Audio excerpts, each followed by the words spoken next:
We've got ourselves a 4-time All-Star, 2-time champion, 2-time Finals MVP. I'm going to keep going. 2-time Defensive Player of the Year. All-around fun guy, Kawhi Leonard with us here. Grant Hill, Steve Smith, I'm Jared Greenberg. Our coverage of Media Day and practice presented by AT&T rolls on here live from Wintrust.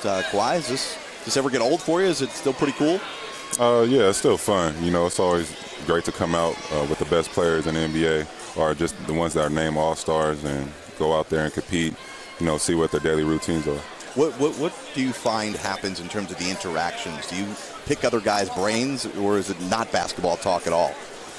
I mean, yeah, you could pick, you could do whatever you want, you know what I mean? Make your own conversation, pick their brain about basketball, talk about life, see what they're doing for their break, and, you know, just make it casual, natural. Kawhi, this is your third team in 3 seasons. Just tell me how this transition, being back at home in L.A., playing with the Clipper team, how's it going so far? I mean, it's been going well for me. You know, it's exciting. Different conference again this year. You know, the Western Conference is great. We're trying to build. We want to be a team, the last team standing in the playoffs. So, I mean, it's been fun. I've been healthy. I'm happy. So what do you guys have to do as you come out of the All-Star break and prepare yourself for the playoffs? What's the focus, the mindset as you guys start the second half of the season? I think we've got about 25 games left. The mindset is just to keep trying to build and be a better team each and every day. You know, trust each other, go out there with a winning mindset, and just less mistakes. You know, it's the second half of the season. We got to do the best job we could do to go into the playoffs. You know, Kawhi, you and Paul George haven't had that much time on the court together. Have you guys talked about it, and what are you guys are talking that off the court that's trying to help you guys prepare for this? Just really pretty much learning the offense, learning teammates. You know, just knowing that it's not just us that's going to do it. We got to do it all with the whole 15.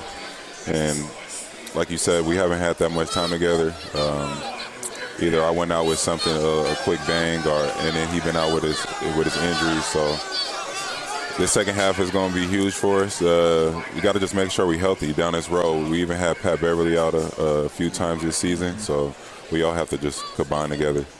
I remember your rookie year, Chip England in San Antonio used to talk about you and your work ethic. And I think with all the success that you've had in last year winning the championship, you're having career highs in points, rebounds, and assists. And just talk about what you put in the summer and the work that goes into becoming a great basketball player. Oh, man, you know, you just, number one, you got to, when you first come into this league, decide who you want to become. Do you want to be a great basketball player, role player, or, just last 10 years in the league? They're all great accomplishments. But, coming in, Chip asked me who did I want to become. I said I wanted to be great. And just from that day forward, I worked every day, worked hard, extremely hard. And I didn't get down in low moments. I thought I was going to contribute a lot more offensively coming into San Antonio, but they wanted me to do a certain job. And my mindset was always to win. And that probably helped me out till today in my career. Kawhi, question now. You're playing for Doc Rivers. What's been the mindset? What is he asking of you? More defensively, more offensively? Just to do everything on the floor. Be a leader, give the team, my knowledge. Come in the game, distribute the ball, score when I have to. Just everything that you're supposed to do as the number 1, number 2 option on the team. Why? How do you feel that you've almost become the face of this load management system? I mean, it doesn't work. I don't worry about it. I looked at players in the past when I was down and with my injury, so I have to do what's best for myself.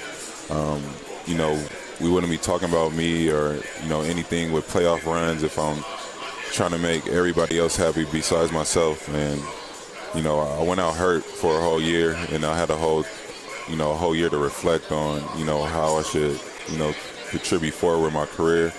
And, right now everybody thinks you sit because you just getting rest for that day. But, for me, it's really dealing with an injury and making sure that I'm 100%. And,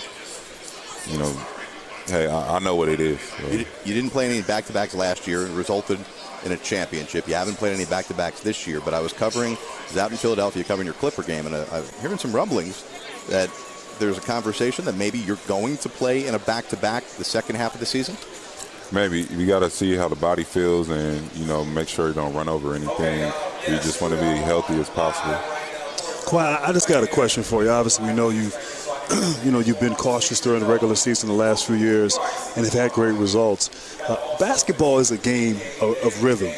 And I know Doc doesn't practice a whole lot. He likes to get out there on that golf course and really give his guys time off. How do you maintain your rhythm? Because you'll be off for a couple days and then go out and put up great numbers out in the game. I've just been impressed how you've been able to do that. So how do you, in your private time, maintain your rhythm throughout the season? I still watch film, and when we do practice, or if I'm sitting in a game, I'm watching film. Like I said, I'm doing something that's going to require me to be better.